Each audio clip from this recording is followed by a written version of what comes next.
Hello everyone, my name is Amber. Welcome to my channel, Amber Reads Romance. Today I am doing a new vlog. I haven't done a historical romance vlog for a while. I don't think I've done one since Joanna Shoup last year. So, and one of my goals is always, I feel like it's every year it's a goal, is to read more historical romance. I feel like not enough people are reading historical anymore, and I love it. It's something that means a lot to me. It's very nostalgic for me. It's like the first romance I read growing up when I was like a teenager or even younger. My love of Kathleen E. Woodiwiss at that time was my first historical romance author. So I need to do some more of these historical romance vlogs or rec videos. So we're going to be reading a series by Lorraine Heath. And I am super excited because I love Lorraine Heath. One of the books in here I read super long time ago. It's one of my favorite Lorraine Heaths, but I never read the first and third book for some reason. Who knows? So I decided I wanted to read the Hellions of Havisham series, and that had my favorite book in it, which was the Earl Takes All. And this is such an amazing romance, and I can't wait to reread it to see if it still holds up for me and is still a favorite. So let's go ahead and get started with the vlog. It is going to be a little bit different this time, so let's get started.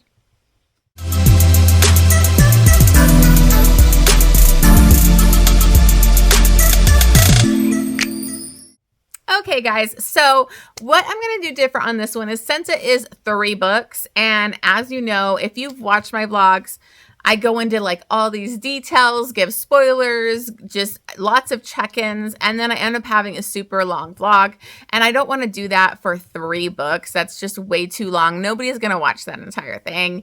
And so I'm going to try something different. Let me know if you like this better than all those check-ins that I usually do. Just trying something new. I'm going to read the books and not really do check-ins in the middle or any in between them. I'm just basically, once I finish a book, I'm going to check in with you guys, give you my review, give you my thoughts. I might go into some details, but it's not going to be as extensive as I usually do. So we'll just try this way. Hold on. I'm cooking my Brussels sprouts, and I think I need to check on them. This is probably not the best time to start a video. So I will be right back with my thoughts on the first book, because I actually did just finish it. Be right back. Hey guys, so I am back. I apologize. I did have to kind of finish up with my Brussels sprouts. You might still hear them cooking in the background a little bit. Sorry. But I wanted to get this check-in done before I ate dinner. So let me go ahead and go over the first book. So the first book that I just finished is the Falling into Bed with the Duke. This is the first book in the Hellions of Havisham. I think that's what it is. Hold on. Yes, the Hellions of Havisham series.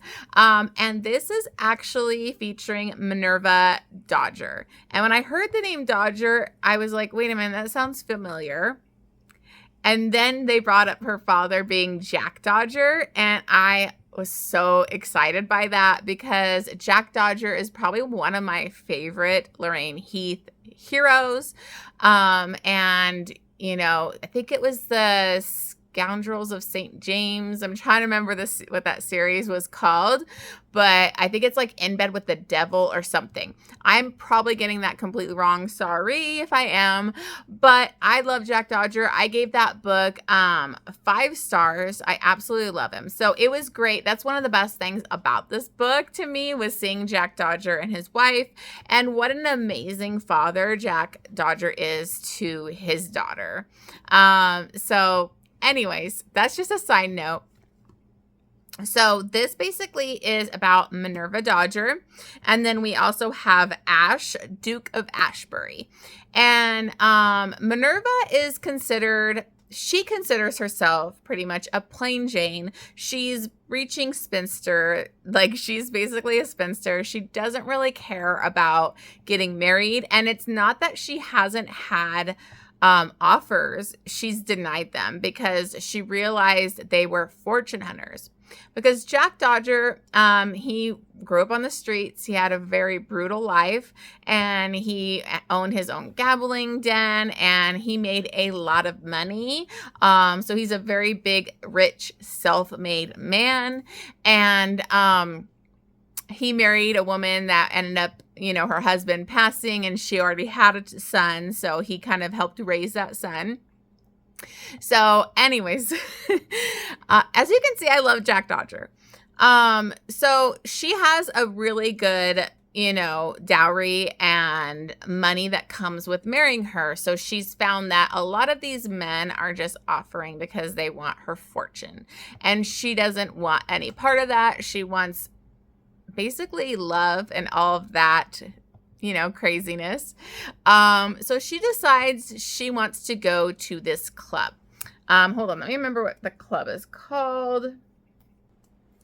Okay, sorry about that. So this is the Nightingale Club, and she decides she wants to go there. Women can go masked to kind of like hide their identities, and they're able to go have some pleasure, kind of hook up with gentlemen. The gentlemen don't wear masks because obviously we have the double standard of the world where the men get to go hook up with women, but the women can't in this society, which is BS. But so she goes masked, and she catches the eye of Ash. And Ash had a pretty sad childhood. He did lose his parents to this bad train crash. Like, he lost his parents, and he kind of ended up having to go live with this man who they call him like he's mad, like crazy. I think he kind of fell apart after his wife died, but he wasn't like a cruel guy or anything. So he goes to this club. He also is a photographer.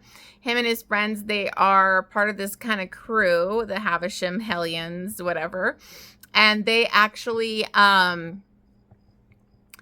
they like go to kind of like safari type of things. Like one of them, like I think Ash had been bit by like a lion or something. They have these crazy tales. He would go out there and he photographs, on all these adventures. But he also likes to photograph women, and he wants to photograph her. And so he kind of takes her up there to do that. They kind of kiss and stuff and mess around, but she kind of backs out at the last minute. But she is very interested in him. And what's crazy is she feels like a connection to him, but he's definitely kind of like a huge catch, a draw for a lot of the women. So she just knows, like, if he knew who I really was, I'm a plain Jane, I'm like a nobody, he would never be really interested in me. And she really wants to keep her identity secret. She like ends up going back again. But before she goes back again to this club, she also gets to go to like kind of like this gambling den like that her father used to own that he sold to somebody else. And she's able to go kind of gamble and do that. Like, the women are actually allowed at this. So that was kind of cool and interesting to see. And she kind of runs into Ash in a couple events. And he recognized her scent, the way she moved, everything like that. And he kind of knew that she was the woman that he was trying to hook up with at the club. And so he becomes even more intrigued and wants to see her again and wants them to do something. And so when she goes back again, they end up kind of having a rendezvous, like they hook up, but he's basically been seeing her, dancing with her at like events and stuff. She doesn't know why he's showing interest in her. And she gets kind of suspicious because she's thinking, does he know I have a fortune? Is that why Ash is all of a sudden interested in me? And that is kind of a big part of it later on that comes into play. But when she goes back, like, he's trying to get her to take off her mask and show who she really is, but she won't do it. So they kind of go in this dark, like where it's got curtains around, and they have sex. So she loses her virginity to him.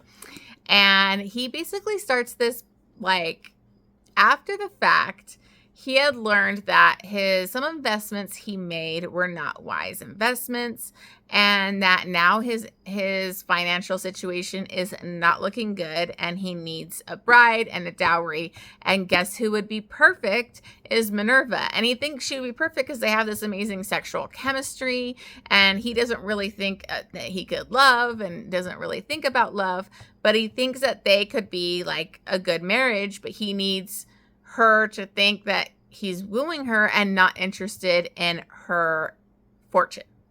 The thing is, she wrote this book kind of thing to like help ladies figure out fortune hunters and to like weed them out.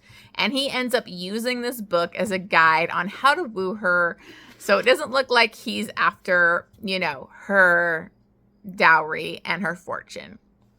So this is going to be the third act conflict, and you see it coming a million miles away. This one was just not great to me. I enjoyed it. I loved seeing Jack Dodger, obviously. I liked the characters. I just didn't fully buy into their connection. And he was kind of like saying he didn't love her and all this stuff for most of the book, and then out of nowhere he loved her. And he had to prove to her in the end, because when she does find out, she finds out that he needs a fortune. Then she sees her book on his desk, and she's like, you tricked me. You were just after my fortune this entire time. And she's like, we're done. Because she was basically going to marry him until she found that out. And she's like, I'm not marrying you. So my problem with this was I didn't think he did enough groveling and showing that he loved her and that he wanted her for more than her inheritance. She ended up basically didn't want to see him anymore and anything like that. And he goes to her father and says, I want you to take away her dowry. And, so I can prove to her I will marry her without it.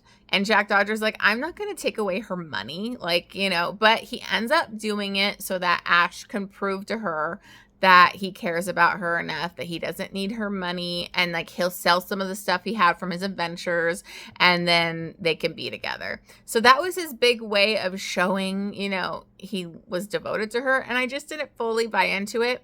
This actually took me longer to get through the audiobook than I usually do. I was kind of having a hard time getting back into it. So it took me a couple days when usually I could probably fly through this audiobook. So I don't know. I liked it. It was okay, but it wasn't my favorite Lorraine Heath. And, I thought, a lot of stuff just didn't quite make sense. There wasn't enough of a grovel. There wasn't enough of a connection for me.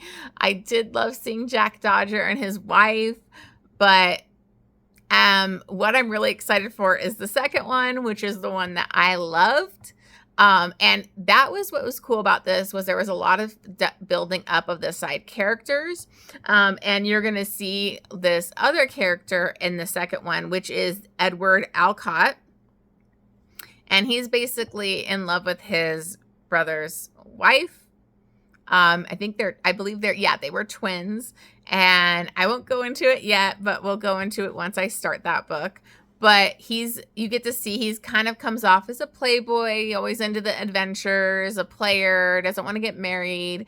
And him and his brother's wife kind of have this contentious relationship because he supposedly pretended to be his brother and kissed her. And it was her first kiss, and she feels like he robbed that moment. And so, anyways, I can't wait to reread that one because it was my favorite. I'm just hoping it holds up because I haven't read it for 10 years, I think. I don't know. It might not have been that long, but it feels like forever. So I enjoyed this. It's not my favorite. I liked Minerva, and I did like Ash, but I just felt I don't know. It just didn't connect as much as her other ones. So I did end up giving this 4 stars, and I gave it 2.5 chilies. So, I would still recommend it. It's still a good book. I just don't think it's a full 5-star for me. So I'm excited to go on to the Earl Takes All to do a reread of that one. So that's all I'm going to go over on that book. So you can see it's a little shorter, even though I can still ramble on and on. But it is going to be hopefully a quicker vlog. We'll see on how much I talk on these. All right, guys, I will see you once I finish the Earl Takes All. Hey guys, so I am checking back in. I just finished the second book yesterday, and that is the Earl Takes All. This was a reread for me. I actually haven't read this for years. The first time I read it, like, I wasn't even doing Goodreads at the time and rating books, but I would probably say back then it was like probably a 5-star read for me. But this time rereading it, it's a 6-star read. This blew me away. I got so emotional listening to this. I actually listened to this. I also was highlighting because I found the ebook on my Kindle from way back when I first bought it. And I actually had the third book on my Kindle too, and I never read it. So I don't know what my problem was.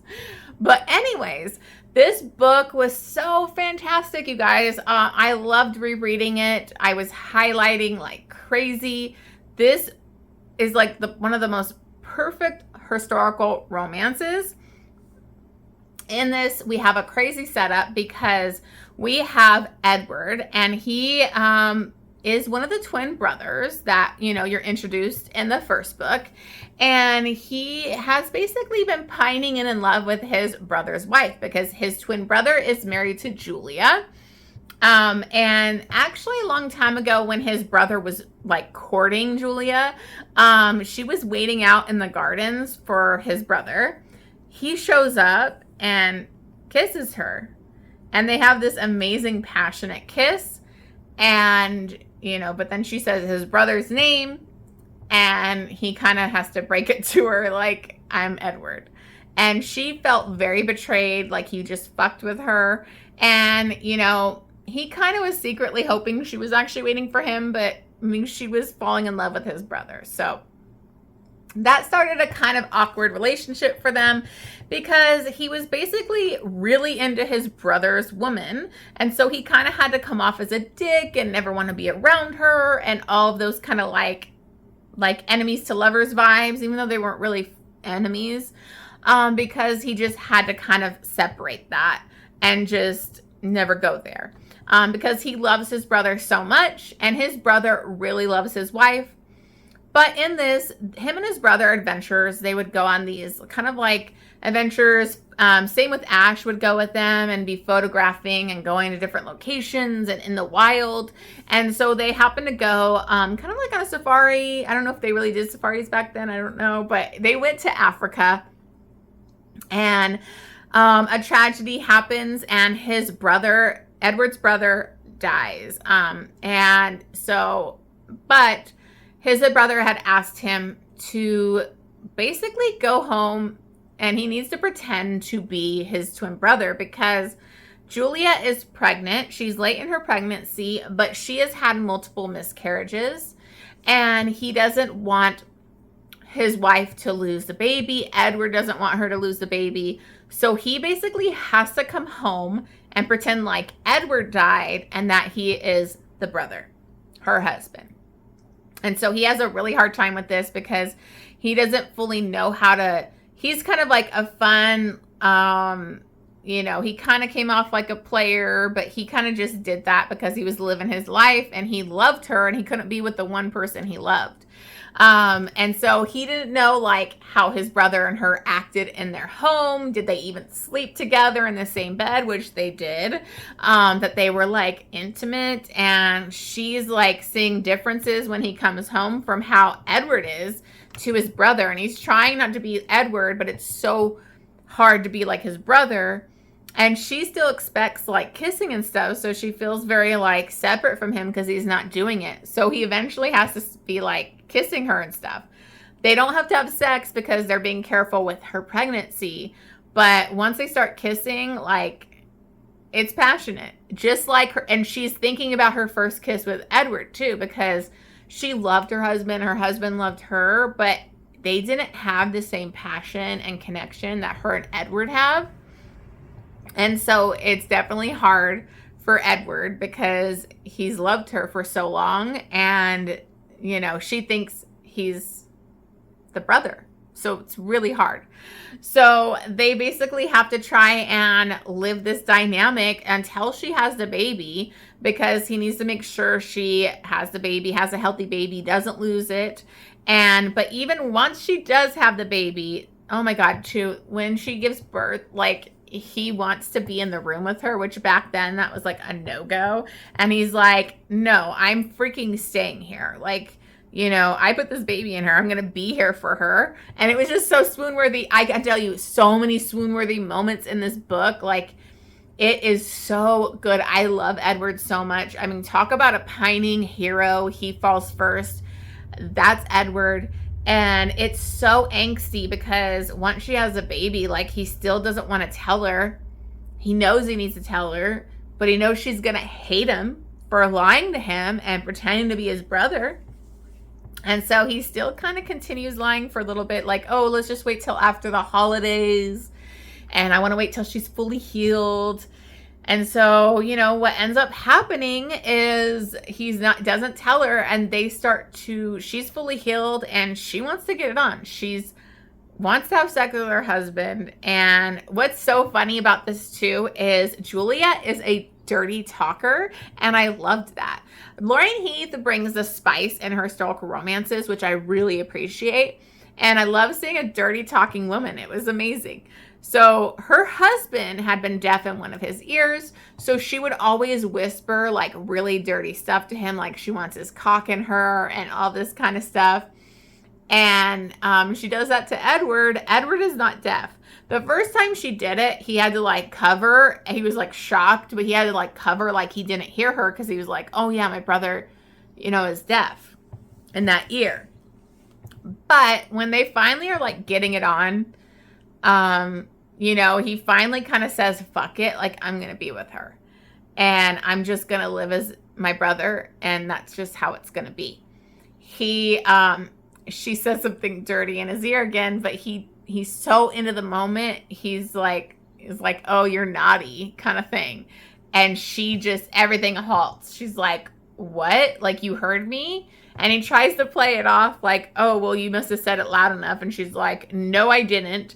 And that's when she realizes he's Edward and that she is actually a widow. So in that moment, it's so tragic, so sad, because, Edward loves her so much. He betrayed her in this way, and she feels betrayed, but also she's feeling the loss of like realizing her husband, who she really loved, is dead, and that he's been dead for months.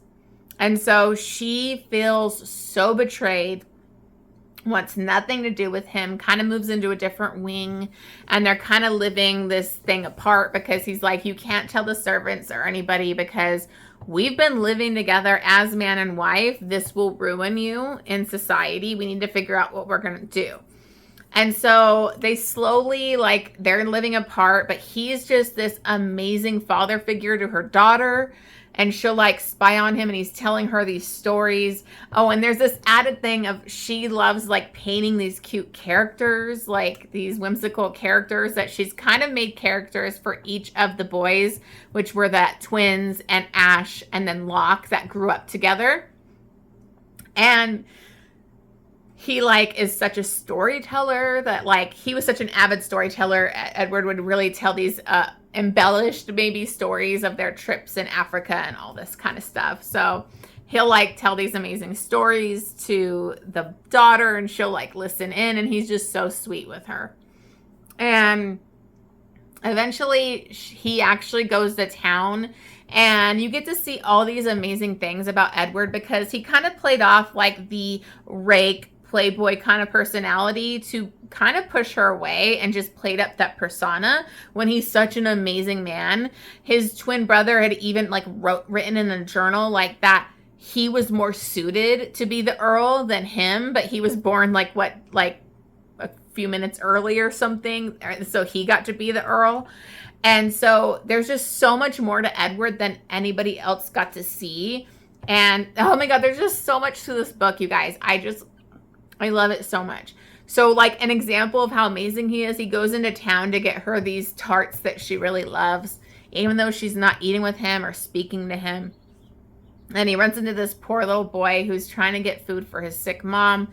And he looks really bad, and he brings up that his mother is sick and she has influenza, the flu, but back then it could kill you. And so he goes to the home and he realizes the father had just died, and the doctor like won't come out there because of it, and her kids are sick.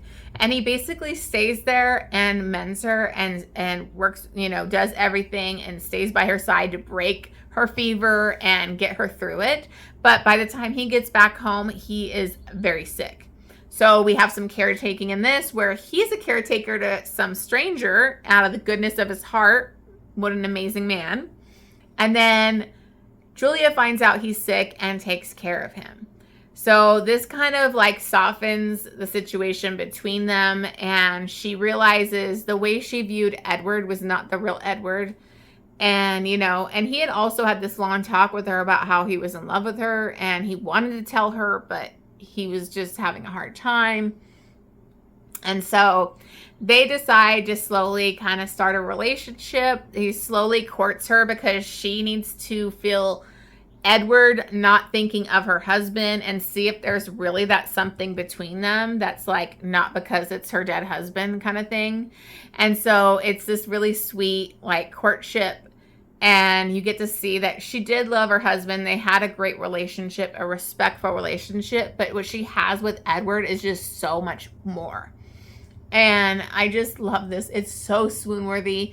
But the problem and the angsty part of this is that they have to figure out if they're going to come out about Edward being like, which he was going to do was come out later once she had the baby and say, my brother had actually been the one that died and he would be the new Earl and everything like that. But now he wants to be with her, and it's against English law for you to marry your brother's widow or wife or whatever. And so they would never really be able to be together. They wouldn't be able to have like legitimate heirs and all that kind of stuff. So they kind of have to come to the conclusion, like, what are we going to do? And they decide they really love each other, that he's just going to live as his brother so they could be together. But until they get into town, into like the city and, to where he's with the lords and doing what he needs to do, and they're around like at a ball and all that kind of stuff, that she sees how everybody talked about Edward so badly, and she knows how amazing Edward is. And Edward's going to do these things that are like going to work on bills and certain things for rights for these poor children and all this stuff. And she's seeing that it's not even going to be Edward that's getting the acclaim. It's going to be her dead husband. And her daughter will never know that her father died. And like, even if they told her privately. And so, their children would always be like her dead husband's children-in-law.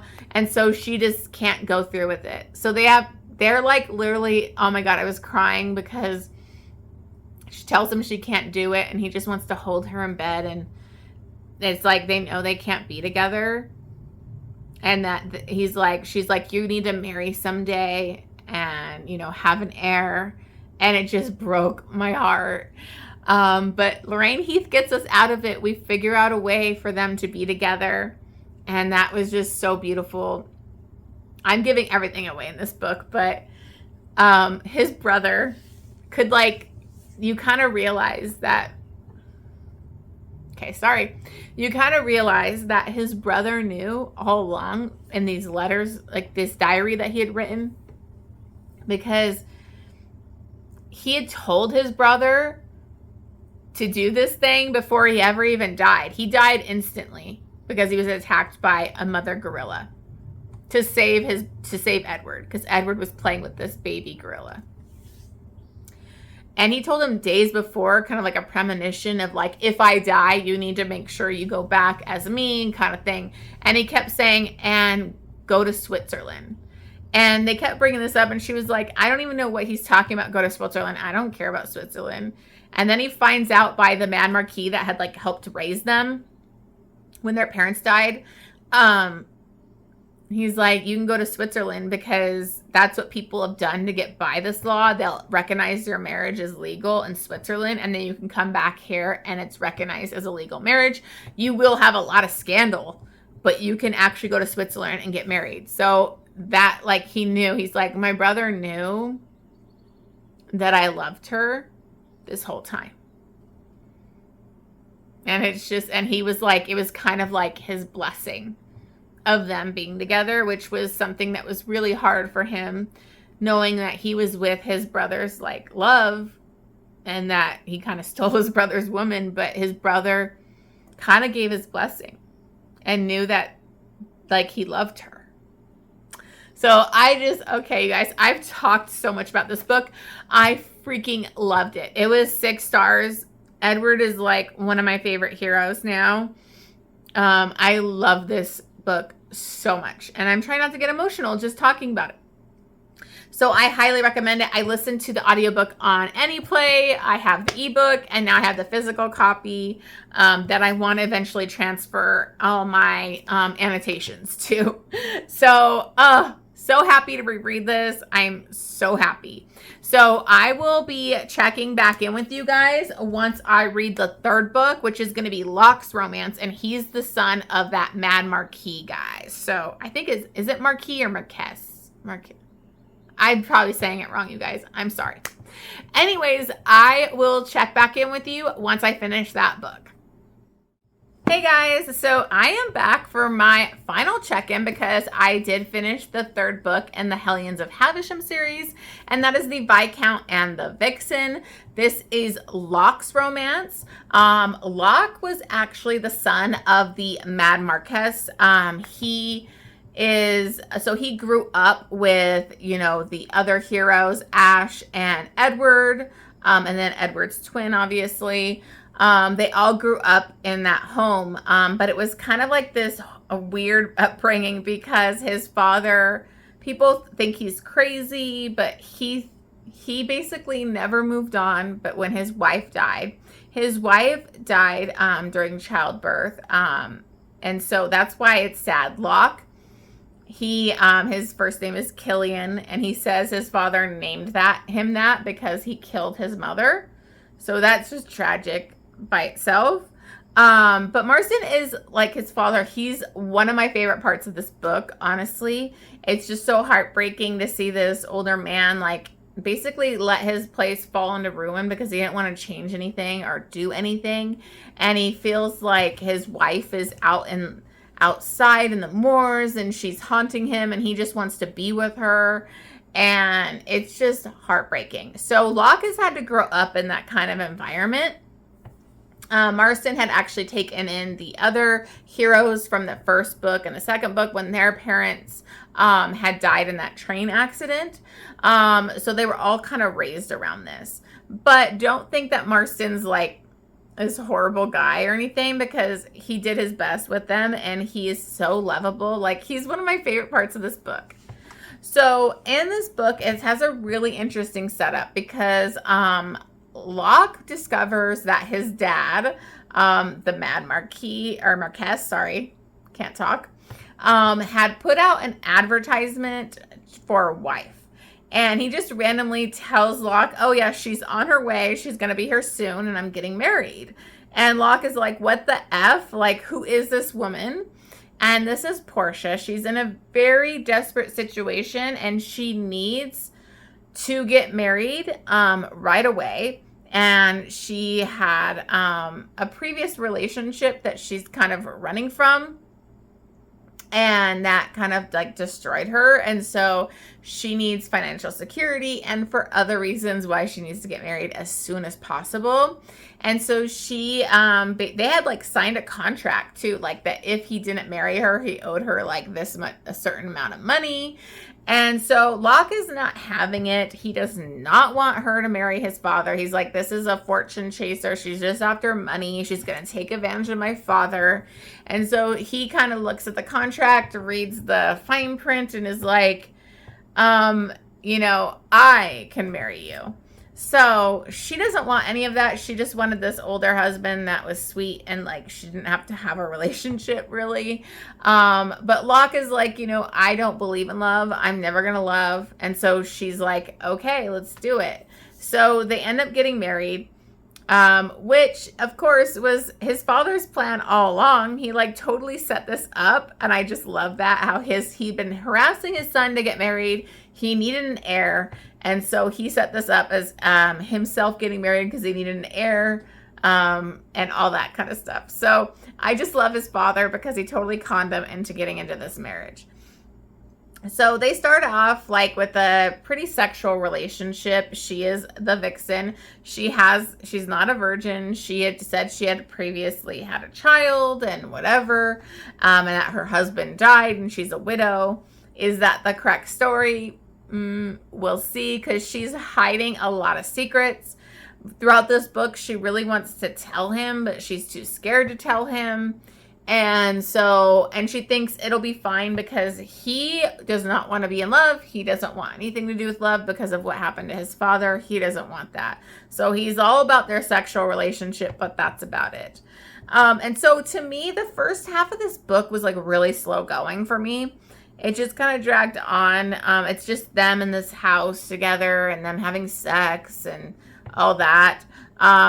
And it just was kind of dragging for me a little bit. I wasn't fully invested in them. And I think part of it was after reading the 6-star read, which is the Earl Takes All, like that one blew me away. And this one just didn't give me those emotions as much. I still enjoyed it, but I did get better once they kind of like the other Edward and Ash come visit with their wives. And then they end up going to London too.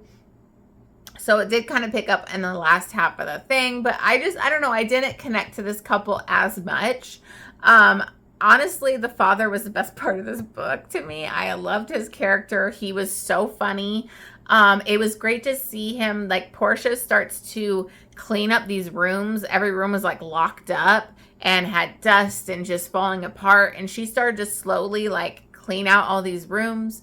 And, you know, she started playing the pianoforte and like he was happy and the father was like coming out and socializing.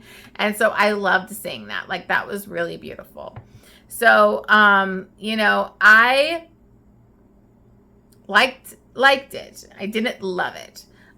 What we have at the final part is when basically a third act conflict is her secrets being revealed. And that happens when they go into London and he meets her ex-lover because she was not married. She was this man's mistress and he got her pregnant, but didn't want her to have the baby. He was basically going to kill the baby. Like, I think it was called like farming or something, which you're like, yeah, it's called baby farming, which was crazy when you think about it, like that they would basically kind of get rid of these kids after that they weren't wanted. They're like bastards and stuff. And she did not want her child to be killed. And so she needed to get married as soon as possible because she was pregnant. And so that was the big thing. And so he had found out she was pregnant earlier before they like went to London. And so he thought this child was his. And so he was pretty devastated, rightly so. Like, he's like, you told me this child was ours, and it's really some other man's you're going to pass off as my heir. And so I did think the third act conflict was handled really well. I understood both sides, but I also think it was amazing because Locke really, like, goes for it and gets his woman back. And he actually brought some touch her and die vibes in this that I like loved. So I really liked that. Honestly, the best part of this book, once again, is Marsden, the father. And then the epilogue was so beautiful because it closes out like Marsden's story in like a really beautiful way. They had always left the clocks off from when the mother died. And Locke wakes up to the clocks running again. And his father had basically turned back all the clocks on and kind of went out to be with his woman, to be with his wife. And he was like, they found him dead, laying over his wife's grave. And I don't know, it was just so tragically sweet. And I just loved it. So I really love the father. I think he's such a great character. So I think that I saw a lot of people loving this, like giving it 5 stars. So I definitely see that. I think I just didn't connect to it, and I felt like it was more centered around their sexual relationship for like the first half, that I was kind of like, you know, not as emotionally invested. So I ended up giving this one 4 stars, and I think I gave it like 3.5 chilies, because there was quite a bit of sex in this, especially for a historical romance. So I still think it's a really good book. I think a lot of people will love it. I just loved the second one way more. So I think it kind of made this one a lower rating than I might have given it. But all in all, this was a great series, and I highly recommend it. Honestly, I think you could go and read the Earl Takes All by itself too, and it wouldn't be bad or anything. Like, I honestly read it a long time ago without reading the other ones. But I really, really did enjoy this. I love Lorraine Heath. I really want to build up my Lorraine Heath collection. I need to keep getting more of her books. And I'm happy with the way this went. I really want to try and do some more historical romance vlogs, because I really want to read more historical romance. If you have any ideas of like an author you want me to read, like maybe it's one I haven't read, or some favorite series that you have, let me know in the comments down below, because I would love to try a new romance author, historical romance author, or a new series and vlog it. Give me some ideas down below if you have any, or any recommendations that you think I need to read. Anyways, thank you so much for watching this. As always, please make sure to subscribe to my channel if you're new here. If you haven't already, I would greatly appreciate it. Leave me a like and comment down below. Give me those historical romance recs, or what you want to see in a vlog. All right, thank you so much, everybody, and I will see you on the next vlog.